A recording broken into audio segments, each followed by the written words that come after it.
ஒவ்வொரு கடைக்கும் மாசம் மாசம் வந்து ரேஷன் கடை ஆபீசர் செக் பண்ண முடியாதுன்னு தான் ஒவ்வொரு ரேஷன் கடையிலயும் ஒரு 5 பேர்த்த போட்டிருக்காங்க.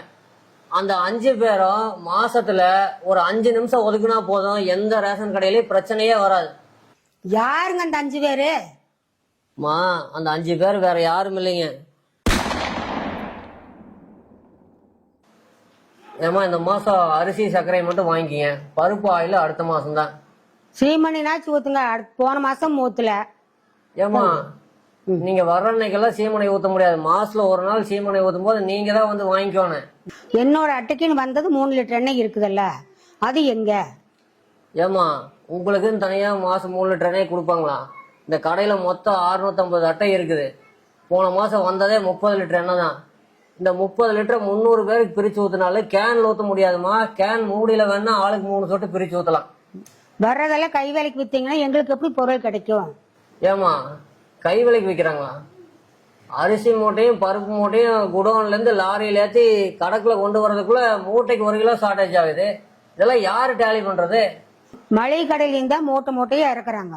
அவங்களுக்கெல்லாம் பொருள் சிந்தறது இல்ல. இங்கே மட்டும் சிந்துதுன்னா அதை சிந்தாம இருக்கறதுக்கு நீங்க தானே இருக்கணும். அதுக்காகத்தானே கவர்மெண்ட்ல சம்பளம் வாங்குறீங்க.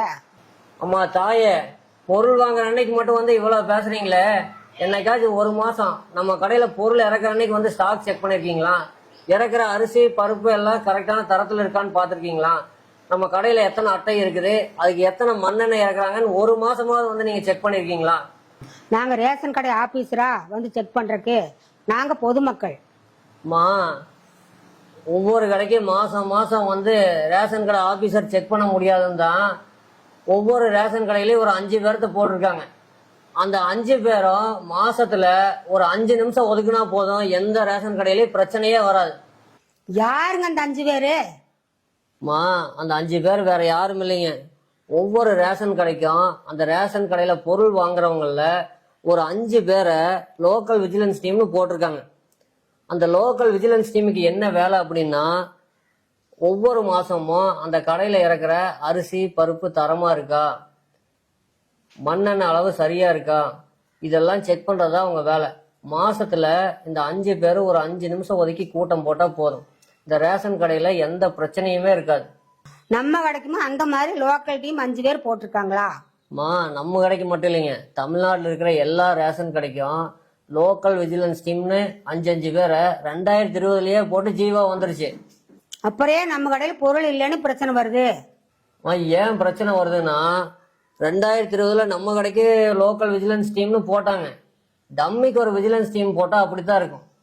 நம்ம விஜிலன்ஸ் டீம் இது வரைக்கும் நம்ம கடைக்கு வந்து ஒரு மாசம் கூட இறக்குன பொருள் அளவு சரியா இருக்கா தரமா இருக்கான்னு செக் பண்ணதில்லை. அப்ப எந்த மாதிரி ஆளுகளை தான் போடுறது?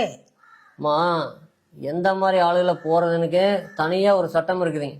தமிழ்நாடு உணவு பாதுகாப்பு விதிகள் 2017 பிரிவு 8(1) தெளிவா சொல்லியிருக்காங்க.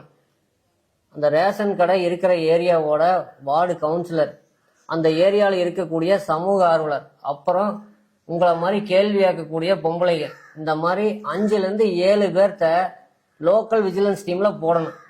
அப்படி போட்டா எந்த கடையிலயும் பிரச்சனையே வராது. இதை சரி பண்றதுக்கு வேற என்னதான் வழி? மா, ஒவ்வொரு ரேஷன் கடைக்கு இந்த மாதிரி செயல்படாம இருக்கிற டம்மி லோக்கல் விஜிலன்ஸ் டீமை கலைக்க சொல்லி அந்தந்த மாவட்ட வழங்கல் அலுவலருக்கு ஒரு லெட்டர் போட்டோம்னா போதும். அந்தந்த கடையில் இருக்கிற லோக்கல் விஜிலன்ஸ் டீம் கரெக்டாக செஞ்சாங்கன்னா எந்த ரேஷன் கடையிலையும் பொருள் பற்றாக்குறைனோ பொருள் தரமா இல்லைனோ எந்த ஒரு பிரச்சனையும் வராது. இந்த லோக்கல் விஜிலன்ஸ் டீம்ல போடுற அந்த 5 பேர் தரமான ஆளுகளா இருந்தா ஸ்டாக் இறக்கும் போது மாசம் மாசம் இறக்குற பொருள் அங்க எத்தனை ரேஷன் அட்டை இருக்கு, அதுக்கு இறக்க வேண்டிய பொருளோட அளவு என்னன்னு ஒவ்வொரு மாசம் ஒரு 5 நிமிஷம் ஒதுக்கி செக் பண்ணா போதும். இந்த கடை மட்டும் இல்ல, தமிழ்நாடு முழுசும் இருக்கக்கூடிய எல்லா கடைக்கும் இந்த மாதிரி டம்மியா தான் லோக்கல் விஜிலன்ஸ் டீம் இருக்கு. லோக்கல் விஜிலன்ஸ் டீம் பத்தி உங்களுக்கு முழுசா தெரிஞ்சுக்கணும் அப்படின்னா TNPDS அப்படிங்கிற ரேஷன் கடை டிபார்ட்மெண்டோட வெப்சைட்ல கீழே ஸ்க்ரால் பண்ணி பாத்தீங்கன்னா தமிழ்நாடு உணவு பாதுகாப்பு விதிகள் 2017 இருக்கும். அதை கிளிக் பண்ணி டவுன்லோட் பண்ணிட்டு அதுல பிரிவு 8(1) ஆன் கொடுத்துருப்பாங்க. அதுல பாத்தீங்கன்னா விஜிலன்ஸ் டீம் அப்படின்னா கண்காணிப்பு குழு. கண்காணிப்பு குழுங்கிறது ஒட்டுக்கா ஒவ்வொரு கடையிலையும் வந்து மாவட்ட அளவில் இருக்கிற அதிகாரிகள் வந்து தனித்தனியா செக் பண்ண முடியாதுன்னு தான் அந்த கடையில பொருள் வாங்குறவங்கள ஒரு 5 பேரை லோக்கல் விஜிலன்ஸ் டீமா போட்டிருக்காங்க. உங்க கடைக்கு நீங்க தான் பொறுப்பு. அப்ப நம்ம கடையில இறக்கக்கூடிய பொருளோட அளவு சரியா இருக்கான்னு யார் செக் பண்ணணும்? நம்ம தான் செக் பண்ணணும். அப்ப அந்த செக் பண்ணக்கூடிய ஆளுக, விவரமான ஆளுக, பேசக்கூடிய ஆளுகளை தான் வந்து இந்த லோக்கல் விஜிலன்ஸ் டீம்ல போட்டு அப்பாயின்ட் பண்ணணும். இதுக்கு முன்னாடி யார் விஜிலன்ஸ் டீம்ல இருக்காங்கன்னு அந்த கடையில பொருள் வாங்குறவங்களுக்கே தெரியாது. மாசம் ஒரு தடவையாவது கூட்டம் போடணுங்கிறது அதுல இருக்கு. ஆனா இது வரைக்கும் போட்ட vigilance team, local vigilance team யாருமே அந்த கடையில கூட்டம் போட்ட மாதிரி தெரியல. மாசம் மாசம் எங்களுக்கு பொருள் கரெக்டா கிடைக்கணும், அதுக்கு ஒரு வழி பண்ணுங்க. இந்த லோக்கல் விஜிலன்ஸ் டீம் 5 பேர் மட்டும் கரெக்டா போட்டா உங்களுக்கு எந்த ஒரு பிரச்சனையும் இருக்காது. ஒவ்வொரு மாசமும் பொருள் வாங்குற அன்னைக்கு வந்து அது வரல இது வரலன்னு சொல்லக்கூடாதுங்க. ஸ்டாக் இறக்குற அன்னைக்கு நம்ம கடையில எத்தனை ரேஷன் கார்டு இருக்கு, அதுக்கு எத்தனை அரிசி இறக்கணும், எத்தனை பருப்பு இறக்கணும், எத்தனை ஆயில் பாக்கெட் இறக்கணும், எத்தனை மண்ணெண்ணெய் இறக்கி இருக்காங்க, இதெல்லாம் தரமா இருக்கா, அளவு சரியா இருக்கான்னு செக் பண்றதா இந்த லோக்கல் விஜிலன்ஸ் டீமோட வேலை. நம்ம கடைக்கு லோக்கல் விஜிலன்ஸ் டீம் சரியான 5 பேரை போட்டோம்னா உங்களுக்கு எந்த மாசமும் பிரச்சனை இருக்காது. ஒவ்வொரு மாசம் உங்களுக்கு கிடைக்க வேண்டிய பொருள் தரமா வந்து கிடைக்கும்.